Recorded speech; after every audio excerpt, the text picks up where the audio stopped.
Baik, dengan senang hati, Bu. Monggo, monggo. Perasaan aku tadi sudah loh. Tiba no ngimpi mungkin ya. Oke, untuk topik bahasan untuk pekan ini setelah capek-capek mencari turunan fungsi menggunakan limit ya, limit H mendekati 0, limit X mendekati A, ada 2 buah rumus. Nah, kita sekarang mencari turunan fungsi dengan cara praktis menggunakan rumus-rumus turunan. Ya. Kemudian rumus-rumus turunan ini sudah kita pelajari dulu waktu kalian masih pakai putih abu-abu gitu ya. Zaman SMA. Kemudian turunan fungsi trigonometri, sin, cos, tan, sekan, dan kawan-kawan. Turunannya seperti apa? Nah, berikutnya itu turunan fungsi komposisi. Sebenarnya aturan rantai istilahnya ya, aturan rantai. Kemudian turunan fungsi inverse dan turunan fungsi trigonometri inverse. Jadi tidak hanya fungsi trigonometri saja yang bisa kita cari turunannya, tapi juga trigonometri inverse atau arcsin, arcstan, segala macam ya. Nah, sekarang untuk rumus-rumus turunan ini sudah dulu dipelajarinya itu seperti ini, mungkin beda notasi saja. Jadi kalau U-nya fx, V-nya gx, C-nya konstan, turunan konstan terhadap x itu sama dengan 0. Ingat terhadapnya, turunan itu terhadapnya terhadap variabel apa ya. Kalau turunan C terhadap C misalkan ya bukan 0 gitu ya, tapi terhadapnya apa. Nah, untuk turunan X pangkat N itu kalau diturunkan terhadap X sama dengan N dikali X pangkat N-1. Ingat, di sini N bilangan bulat positif dulu. Ya, dulu. Yang di sini ya, di teorema ini. Kemudian kalau U fungsi dari X, U-nya fx, turunan C kali U berarti C dikali U aksen atau du dx ya. Ini U plus minus V, kalau diturunkan sama dengan dux plus minus dv dx. Kalau U kali V diturunkan, ini yang dulu sebenarnya U aksen V ditambah U V aksen. Kalau U per V, U aksen V min UV aksen per V kuadrat. Ya. Ini masih dibitangi ya, N-nya bilangan bulat positif dulu. Kemudian kalau misalkan ya, yang di sini tadi itu N-nya kan bilangan bulat positif ya. Kalau misalkan tidak atau bukan bilangan bulat positif bagaimana? Bisa saja berlaku. Jadi kalau N-nya itu ternyata bukan bilangan bulat positif, melainkan bilangan bulat negatif, bisa kita tunjukkan bahwa aturan itu juga berlaku. Ya. Kalau 0 bagaimana? Kalau N-nya sama dengan 0, X pangkat 0 berarti kan 1. 1 kan konstanta ya, konstanta berarti turunannya terhadap X sama dengan 0. Di sini ditunjukkan dia berlaku rumus turunan X pangkat N atau X pangkat M itu berlaku kalau pangkatnya bilangan bulat positif atau negatif juga berlaku. Nah, dari rumus-rumus turunan ada yang ingin ditanyakan?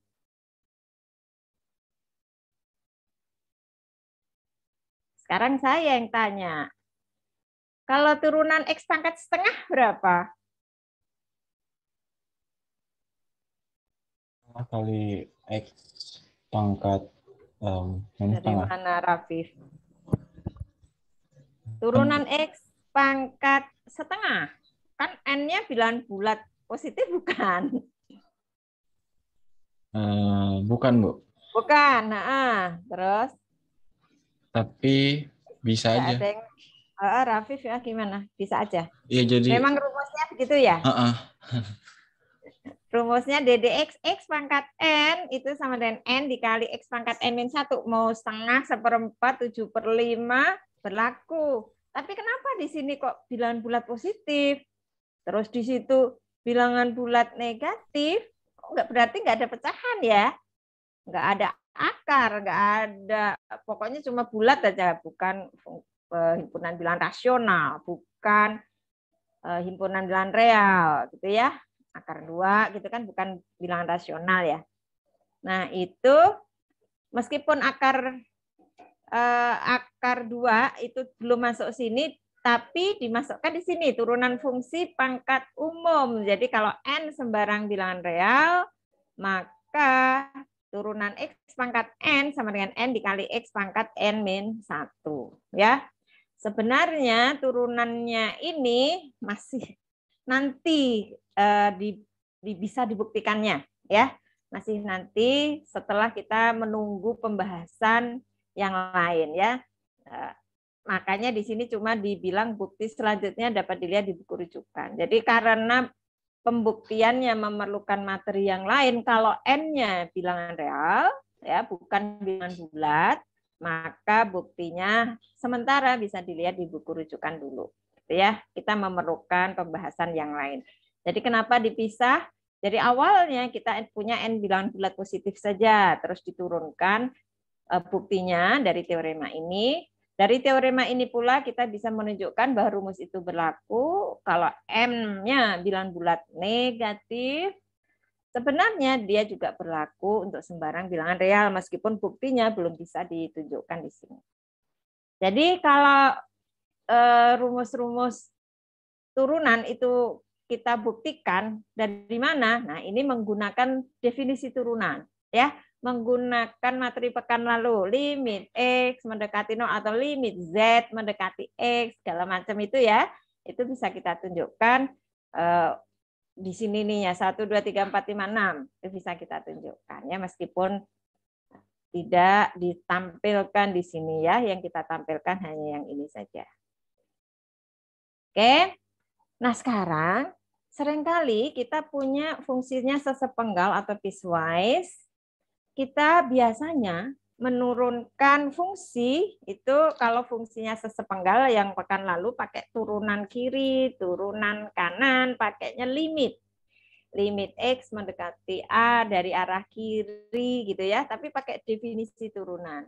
Nah, sekarang kita bisa juga cara lain ya, cara lain untuk menentukan turunan fungsi sesepenggal di satu titik. Jadi yang ditanya itu F aksen A. F aksen A. Kalau menggunakan definisi turunan, kita menggunakan limit ya. Sebentar.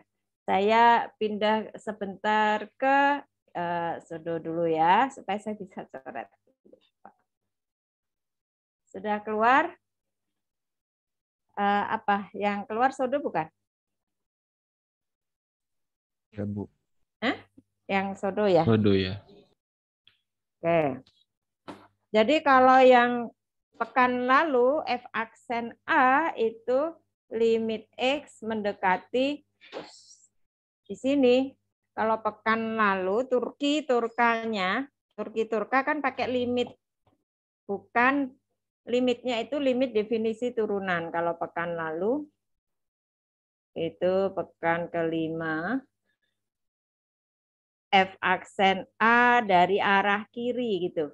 Sama dengan limit X mendekati A dari arah kiri. Fx min Fa per X min A. Itu ya kalau Turkinya. Turunan kiri. Ini turunan kiri. Kalau turunan kanan berarti tinggal dibuat ini dari arah kanan saja. Ini kalau pakai definisi. Ya, kalau dengan definisi turunan itu seperti ini. Kalau Turkinya sudah, Turkanya turunan kanan tinggal mengganti ini min dengan plus ya. Nah, kalau yang di sini menggunakan teorema turunan fungsi sesepenggal itu ada syaratnya ya. Andaikan F-nya continue di A. Kenapa? Kalau tidak continue kan nggak ada turunannya ya. Kemudian limit X mendekati A dari arah kiri F aksen X dan limit X mendekati A dari arah kanan F aksen X itu ada. Fungsi F terturunkan di A jika dan hanya jika limit X mendekati A dari arah kiri F aksen X. Ya, jadi F-nya kita turunkan dulu menggunakan rumus-rumus turunan. Fungsi F aksen X-nya kita peroleh, kemudian kita cari limit kiri dari F aksen X berapa, X-nya mendekati A dari arah kiri, kita cari juga limit X mendekati A dari arah kanan. F aksen X berapa? Kalau dia sama, berarti turunan F di A, F aksen A, itu nilainya sama dengan ini. Itu ya. Jadi kalau pakai definisi turunan seperti ini. Turkinya. Turukannya berapa? Turukannya juga sama dengan berapa. Kalau ini sama, berarti F aksen A-nya ada. Kan gitu kalau pekan lalu. Ya. Nah, di bagian berikutnya, ini diberi contohnya seperti ini. Ada yang ingin ditanyakan dari turunan fungsi sesepenggal? Ini diberikan contohnya seperti ini. Ada? Belum? Aman? Oke, jadi kalau yang di sini, F-nya, lihat, F-nya itu diturunkan dulu, sehingga saya punya F aksen X. F aksen X-nya, ya, F aksen X-nya sama dengan sini, 2X, 1/2 akar X, gitu. Ya, ini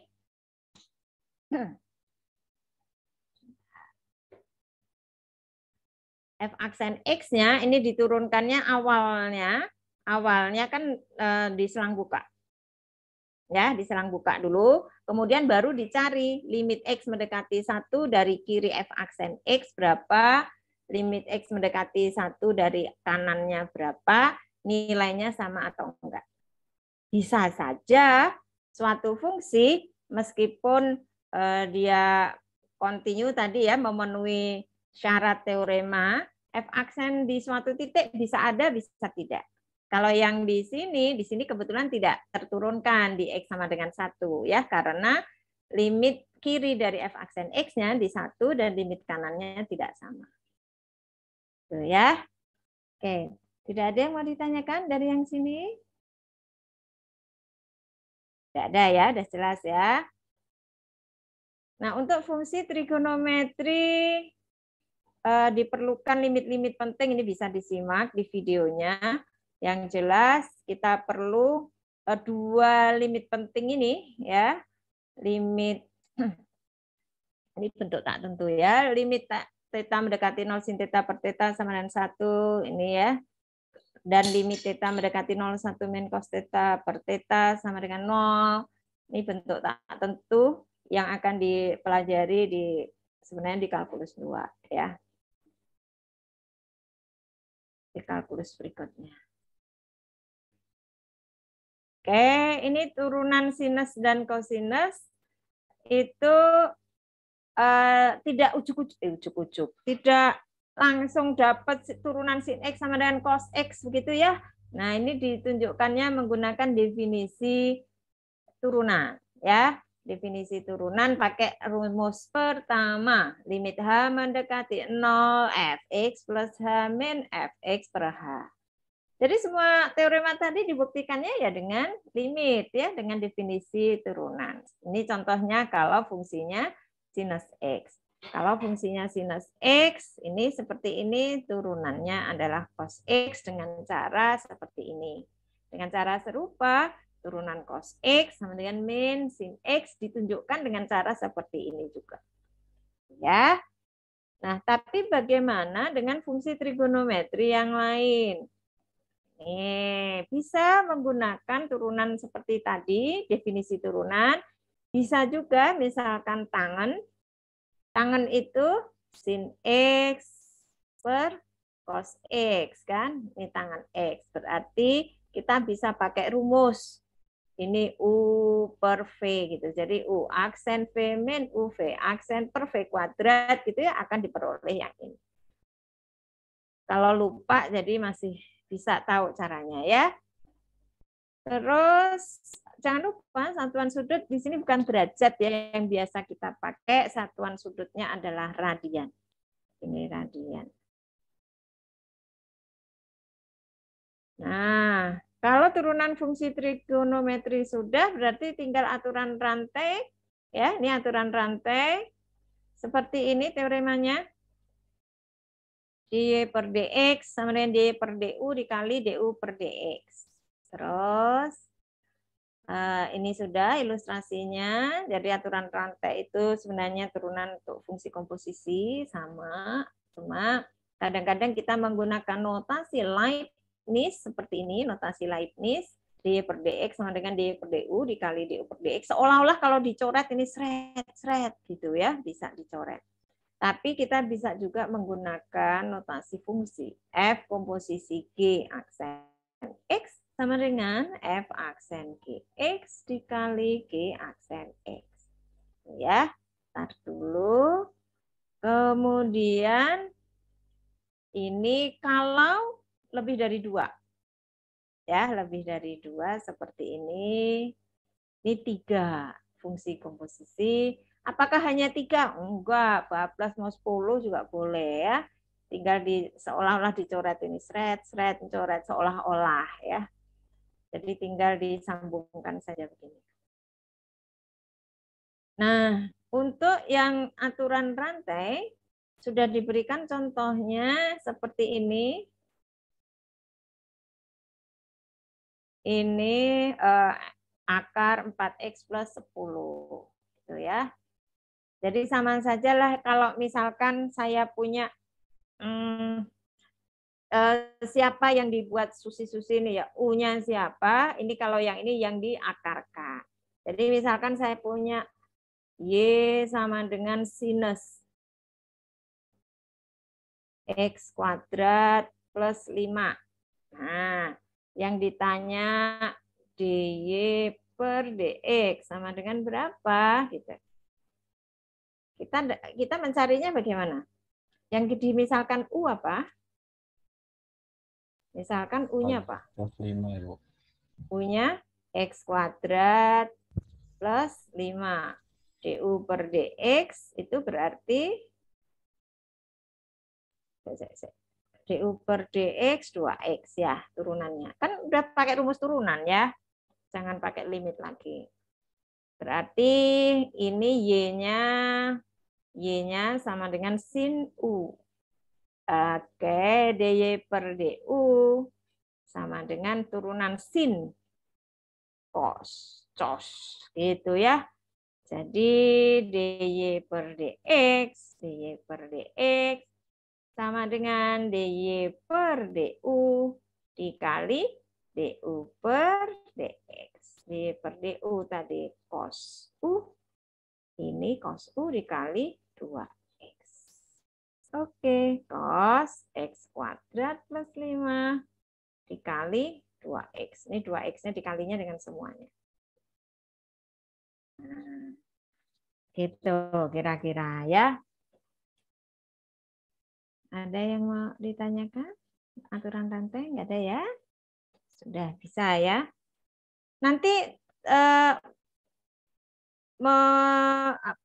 menyatakan siapa U-nya ya, itu harus hati-hati ya. Misalkan Y sama dengan sin kuadrat.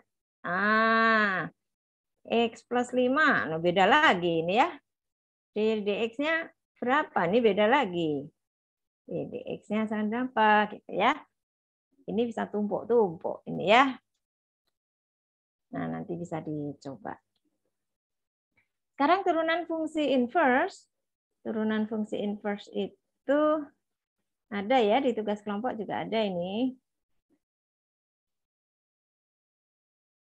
Ini mata saya atau apa ya? Tulisannya agak gepeng ya? Iya, Bu. Anu ngedragnya itu ya kali ya. Ngedragnya enggak. Saya kira mata saya dari tadi kok. Ngedragnya kegepengan gitu ya, enggak proporsional mungkin. Oke, nah ini turunan fungsi inverse. Di SMA sudah belum ya? Belum, Bu, sepertinya, Bu. Nah, ini belum ya. Turunan implisit di SMA sudah kan ya? Enggak ingat, Bu. Nggak ingat, Viv? Enggak ingat ada kata implisit, Bu. Oh, nggak ingat ya? Oke. Berarti, oke, kita lihat ini ya. Kalau saya punya Y sama dengan Fx, ya, maka X sama dengan F inverse Y.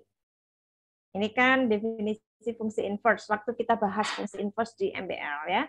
Y sama dengan Fx jika dan hanya jika X sama dengan F inverse Y. dy per dx itu F aksen X. dx per dy, dx per dy itu sama dengan F inverse aksen Y. Dari mana? Karena ini. Nih, X sama dengan F inverse Y, maka dx per dy berarti ddy dari F inverse Y, F aksen Y jadinya. Ini dari sini. Kalau Y sama dengan Fx, dy per dx, F aksen X. Yang ini sekarang F inverse aksen Y, itu kita ganti Y-nya. Y-nya adalah Fx, berarti F inverse aksen Fx. Nah, sekarang ini diturunkan Y-nya ya, pada Fx sama dengan Y ini diturunkan sekarang. Karena X itu fungsi dari Y, ini kan X fungsi dari Y ya, maka F aksen X dx per dy sama dengan 1. Turunan ini diturunkan terhadap Y. Ada yang sudah bingung di sini? Bu, sama dengan 1 itu dari mana, Bu? Turunan Y terhadap Y. Jadi kan gini, Fx sama dengan Y. Saya turunkan sekarang terhadap Y. D per dy dari Fx sama dengan D per dy dari Y. Kalau X diturunkan terhadap X turunannya berapa? 1 kan? Ini diturunkannya terhadap Y. Jadi kalau saya punya Fx sama dengan X, ddx dari X, 1. Atau ini kan boleh saya tulis F aksen X. Boleh. Kalau saya punya Ft sama dengan T, ddt dari T, 1. Gitu, Rafif. Oke. Ya, terus Jadi yang kalau, itu, Bu. kalau saya punya Fy sama dengan Y, ddy dari Y ya 1. Yang itu apa? Di video itu dibilang F aksen X dikali dx per dy itu maksudnya gimana, Bu? Ini ya. Mm-mm. Nah, oke. Jadi sebenarnya kita bisa menganggap itu seperti, oke, aturan rantai deh sebelum ke implisit ya. Aturan rantai juga tidak apa-apa. Jadi kalau saya punya gini, Z fungsi dari U, FU misalkan. U, astagfirullah. Nah, Z-nya fungsi dari U.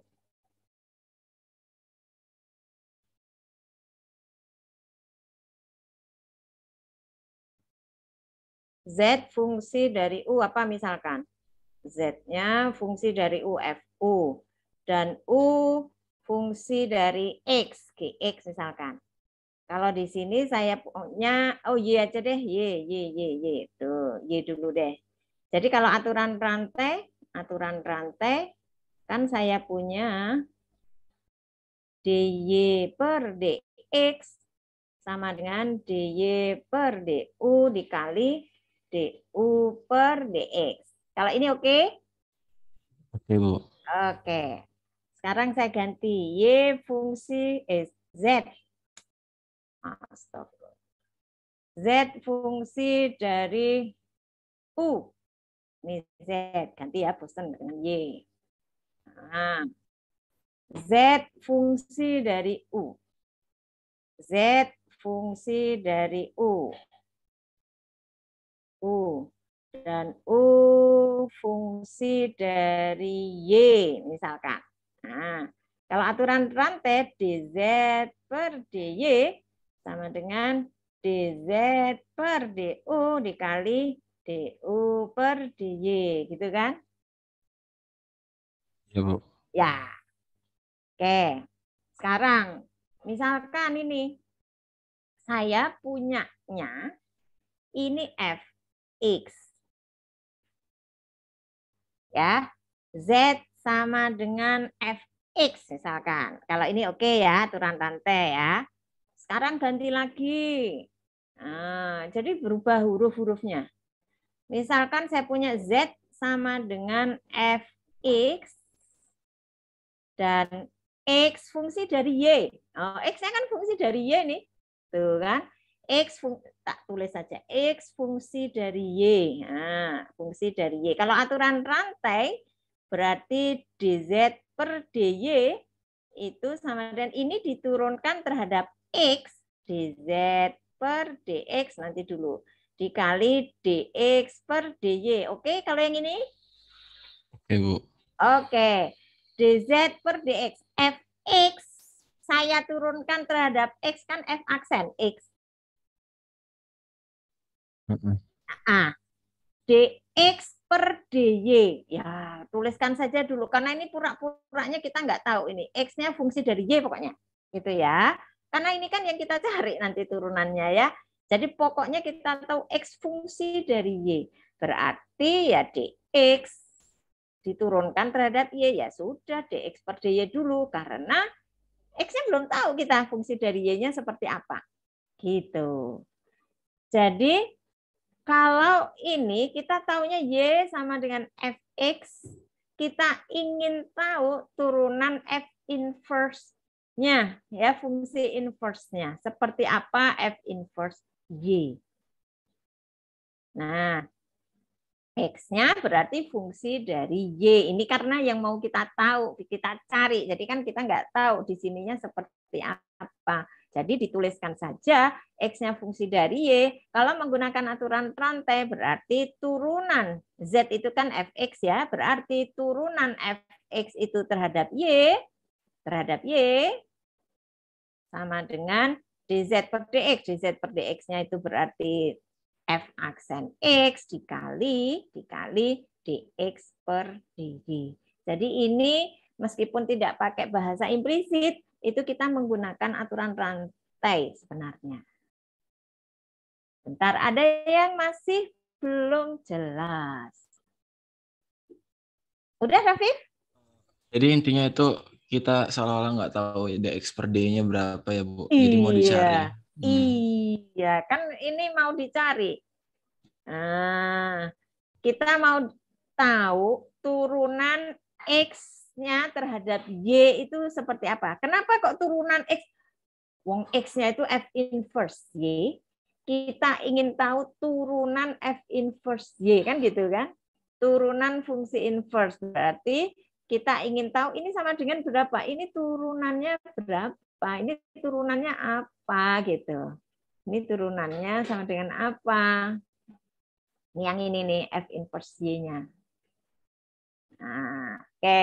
Ini yang kita mau tahu. Berarti kita kan nggak tahu seperti apa fungsinya kan? Ini kan nggak tahu. Wong baru mau kita cari turunannya kan? Beda kalau misalkan seperti ini tadi. Nah, kalau aturan rantai ya, dy per dx sama dengan dy per du dikali du per dx.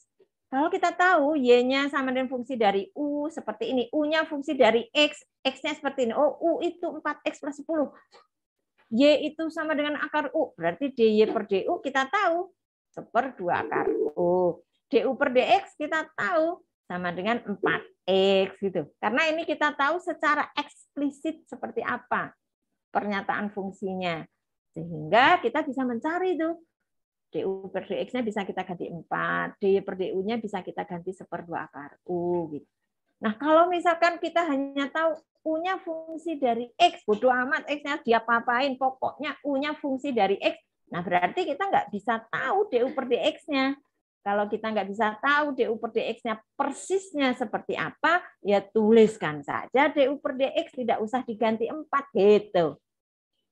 Ini. Jadi kalau ini tadi saya ganti cuma U fungsi dari X, berarti ini kan nggak bisa kita ganti dengan 4. Ya sudah, dalam bentuk seperti ini saja.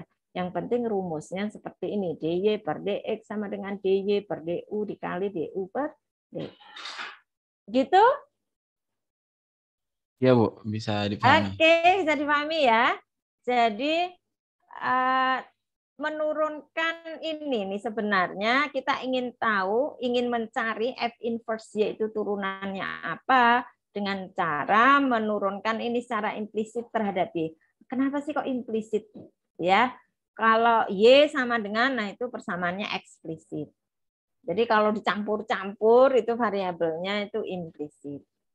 Nah, Fx sama dengan Y kita turunkan. Gitu. Nah, X-nya fungsi dari Y secara implisit. Jadi nggak jelas tuh fungsinya seperti apa. Ah, itu namanya. Maka kalau ini diturunkan terhadap Y, saya punya F aksen X seperti ini. F aksen X dikali dx per dy. Ini yang kiri. Jadi saya menurunkannya dua ruas. Nah, ini ruas kiri diturunkan diperoleh ini. Y diturunkan terhadap Y. Ini ya 1. Terus diperoleh dx per dy sama dengan 1 per ini. F aksen X-nya kita ganti D per dx. Terus dx per dy tadi kan ini turunan F inverse Y terhadap Y. Jadi F inverse aksen Y 1 per F inverse 1 per F aksen X. Gitu ya. X-nya diganti lagi F inverse Y. Jadi dx per dy-nya sama dengan ini ya, 1 per dy per dx. Dx per dy tadi kita tahu dia ini, F inverse Y diturunkan terhadap Y sama dengan 1 per F aksen X sama dengan 1 per F aksen F inverse Y. Itu ya. Nah, ini penulisannya tahu nggak bedanya dengan atasnya, Pak?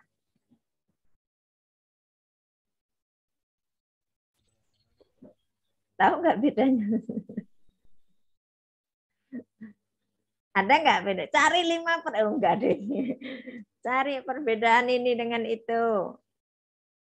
Nggak ada ya. Ini double aja. Diulangi ini. Jadi ini ya mencarinya tuh 1 per F aksen dari F inverse Y. Itu turunan dari F inverse Y. Tuh, coba deh, kan di video juga sudah dijelaskan contoh ini ilustrasinya ya. Turunan fungsi inverse-nya ini kan contohnya sudah dijelaskan ya. Ada yang ingin ditanyakan dulu? Kalau ini masukkan rumus saja. Y-nya sama dengan Fx, itu ya.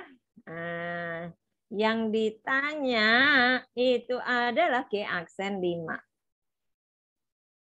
Mana? Misalkan G, hitung G aksen 5. Ya, G aksen berarti G-nya fungsi inverse. Berarti kalau G aksen turunan fungsi inverse dari F. Berarti F inverse aksen 5. Ada yang masih belum jelas mengapa ini 4?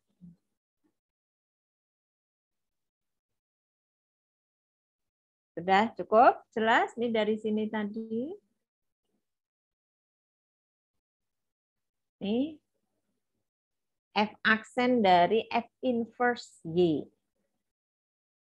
Sudah cukup jelas ya kenapa F aksen dari F inverse Y. F inverse Y berarti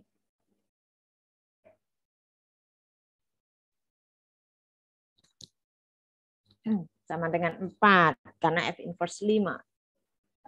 Oke ya, ini sudah oke ya. Nanti di tugas kelompok ada loh. Kemudian, nah tinggal turunan fungsi trigonometri inverse. Ada fungsi-fungsi trigonometri inverse. Ingat, syarat punya inverse itu adalah fungsinya harus monoton. Entah naik saja, entah turun saja. Ya, naik saja atau turun saja. Sehingga kalau sin X-nya itu tidak dibatasi, sin X itu kan oh gini-gini toh, lo naik turun gitu ya, naik turun kalau tidak dibatasi nggak punya inverse. Jadi supaya dia punya inverse itu harus dibatasi, misalkan di daerah ini saja gitu. Tuh, kan naik saja. Biasanya kan diambilnya dari sini saja. Misalkan kalau sin X diambilnya dari min pi per 2 sampai pi per 2 saja. Sin X-nya. Karena apa? Kalau sudah di luar daerah ini naik turun nggak jelas. Dia nggak punya inverse justru. Nggak satu-satu ya, nggak bukan fungsi satu-satu. Sehingga kalau digambarkan biasanya yang digambarkan itu hanya di daerah min pi per 2 sampai pi per 2, inverse-nya berarti nilainya di antara min 1 sampai 1. Iya, dan X-nya dari min 1, 1. Apakah yang punya inverse hanya dari min pi per 2 sampai pi per 2 saja? Enggak, ya. Pokoknya dia satu-satu saja. Dari pi per 2 sampai daerah sini punya inverse. Dari sini sampai situ punya inverse. Ya. Tapi bentuk bakunya, gitu ya, bentuk standarnya yang kita definisikan untuk fungsi inverse itu khusus untuk X-nya dari min pi per 2 sampai pi per 2. Tapi daerah asal fungsi sinus inverse-nya jadinya seperti ini ya. Ini sinus inverse-nya, min 1 sampai 1. X-nya. Nah, untuk fungsi trigonometri inverse, ada yang ingin ditanyakan? Itu tadi baru sinus inverse, cosinus inverse, tangen inverse, kemudian ini definisinya ya, tadi sinus itu kita batasi saja di sini saja nilainya, cos itu hanya ini saja gitu ya, tangen seperti itu. Kemudian turunannya. Nah, turunannya ini cara memperoleh turunannya ya, kayak segitiga siku-siku. Kemudian kita kalau Y sama dengan arcas tangan, contohnya ini ya, arcas tangan X, berarti tangan Y sama dengan X itu sama dengan X per 1. X per 1. Nah, ini kan tangan Y seperti itu, berarti ini kenapa secant kuadrat Y? Nah, berarti turunan. Ini ada yang ingin ditanyakan? Ini seperti yang pertanyaan Rafif tadi. Belum ada, Bu. Belum ada ya? Ini yang seperti pertanyaan Rafif tadi. Dari sini ke sini, kenapa kok ini 1? Ini diturunkan terhadap X. Kedua ruas diturunkan terhadap X. Kedua ruas. Jadi turunan tangan itu secant kuadrat Y dikali, karena diturunkannya terhadap X. dy per dx. X diturunkan terhadap X1. Itu ya. Pakai implisit atau aturan rantai. Turunan fungsi trigonometri inverse seperti ini. Ya, nanti kalau lupa ya berarti harus menurunkannya menggunakan segitiga tadi. Ya, turunannya seperti ini. Nah, tinggal contohnya ini seperti ini. Oke. Contohnya. Tinggal memasukkan saja di sini rumus-rumusnya. Oke, ada yang ingin ditanyakan dulu? Tugas kelompoknya seperti ini, paket 1. F aksen X untuk gini. Ini pakai rumus turunan saja, jangan pakai limit ya, jangan pakai definisi tapi pakai rumus turunan. Ini juga begitu, langsung rumusnya saja. Paket 2. Paket 3. Ini ada trigonometri, paket 4 dan paket. Nah, ada yang ingin ditanyakan? Ini maksudnya pakai sesepenggal ya. Maksudnya pakai teorema tadi, teorema maksud ya. Jadi bukan berarti nggak boleh pakai definisi ya, tapi yang dimaksudkan ini menggunakan teorema turunan fungsi sesepenggal. Bisa apa enggak? Teorema turunan fungsi sesepenggal. Maksudnya ya, sesepenggal. Oke. Ada yang ingin ditanyakan dari ini dulu? Nah, tugasnya seperti apa maunya? Seperti biasa? Halo?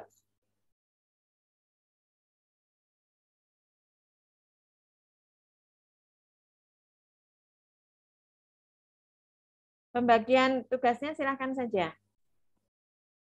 Seperti biasa ya. Ya Bu, nanti dibicarakan di grup. Nah ya, seperti biasa saja ya. Oke, kalau gitu silakan ya nanti dicoba. Nah, hari Kamis itu kan libur.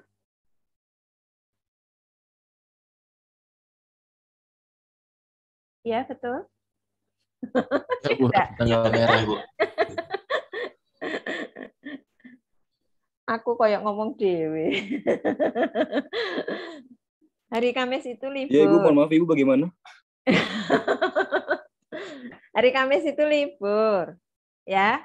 Nah, penggantinya kalau di jadwal itu sesudah pekan ke-7 ya, berarti pengganti. Maksudnya jadwal pengganti itu di bulan tanggal berapa belas. Itu ya, kan ada ya di kalendernya. Pengganti libur Kamis itu kalau nggak salah tanggal 16 ya, 16 Maret. Jadi Kamis depan libur, responsinya berarti di hari Senin. Ya toh? Kan kita pernah ganti di Sabtu ya? Iya Bu, pernah. Nah, Iya Bu. apakah kita mau tetap di penggantinya saja tanggal piro kuwi 16? Karena ujiannya ternyata ujiannya udah keluar belum draftnya? Ujiannya udah ada? Jadwalnya udah ada Bu. Tanggal berapa yuk? Tanggal 17 Maret. Enggak, yang khusus kalkulus 1. Oh, 28. Nice. Terakhir Bu, 28 Bu. 28 Maret. 28. Nah, itu draftnya kan berarti tanggal 28. Nah, jadi ternyata kan yang MBL itu yang agak cepat, yang agak awal, yang kalkulus 1. Kalkulus 1, oh iya 28. Yang MBL Jumat 18 Maret. Kalkulus 1 Senin 28. Nah, terserah mau tetap saja nanti berarti kita mundur satu pertemuan, berarti tanggal 16 pertemuan terakhir, kalau nggak diganti satu. Gitu maksudku. Mangga saja, silahkan juga. Gitu? Tadi Zaim benar ya tanggal 28 ya, Im? Bener Bu, bener. Oh ya. Nah, terserah saja. Karena kan LT-nya memang rencananya juga ditutupnya untuk yang kena libur itu memang berbeda dibanding yang nggak kena libur. Gitu. Monggo. Jadi di pekan ke N+1 gitu ya, yang kena libur baru boleh ditutup. Baru ditutup. Jadi di tanggal 16 saja penggantinya atau gimana? Kamis libur pokoknya.